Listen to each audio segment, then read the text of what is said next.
Okay, let's jump in. For this deep dive, we're looking at something you probably never think about.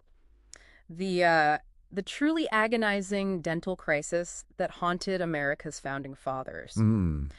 Our mission here is to figure out why leaders like George Washington were losing all their teeth and the, frankly, shocking things they did to replace them. And what's key to understand is that this wasn't an exception. For the first 100 years of the Republic, this kind of dental misery was it was the norm. It was the norm. It's wild. So why? I mean, these were the most powerful men in the country. Why were they all losing their teeth so fast? It really boils down to two main culprits. The first one is pretty familiar. Diet, I'm guessing. Exactly. The sudden affordability of sugar, of sucrose, just created this explosion of rampant dental decay. Okay, that makes sense. But you said two culprits. Right. And the second one is where this story gets really unsettling.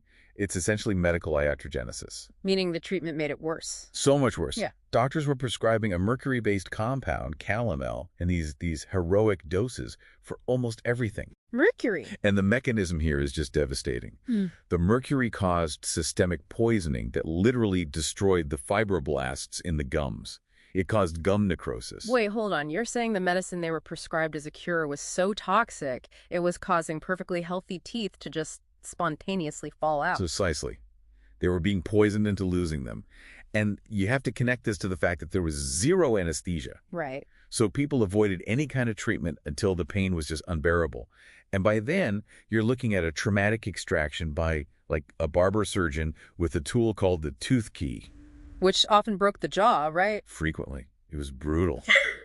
Which brings us to the most famous case of all, George Washington. Of course. By the time he was inaugurated in 1789, he had what, one single tooth left? Just one. And we absolutely have to debunk the big myth right here. The wooden teeth. They were never, ever wood. That's just folklore. His dentures were these incredibly complex assemblies of ivory. Hippo ivory, I read. Hippopotamus ivory, yes, because it's so dense. Plus gold, lead springs, and both human and animal teeth. So the grainy, dark look that people thought was wood was just... Stains from port wine, from food. It just discolored the ivory over time. And the mechanics of those dentures, that's what I find fascinating. The pain must have been constant. It was. His dentist, John Greenwood, used these really heavy metal springs to force the upper and lower plates together. Which means Washington had to constantly clench his jaw. He had to actively use his muscles to hold his mouth shut, or the dentures would click loudly, or even, fly out of his mouth. And that effort, that constant strain, is what gave him that famous, tight-lipped, stoic look we see in all his portraits. It's his pain defining his public image. So if they needed natural human teeth for these dentures, let's talk about the supply chain. Where did they come from? It's a pretty macabre story. It created this very lucrative, very dark market. The highest quality teeth were called Waterloo teeth. Pulled from the mouths of dead soldiers on the battlefield. Yes, young, healthy men. But domestically, the trade was just as exploitative.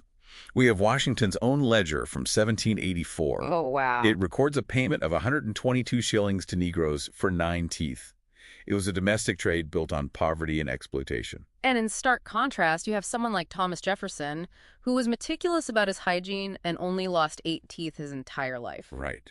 Well, John Adams just refused to wear dentures at all and ended up with a severe lisp. It's amazing, but what really blows my mind is when you look at what was happening elsewhere. The Mayan connection.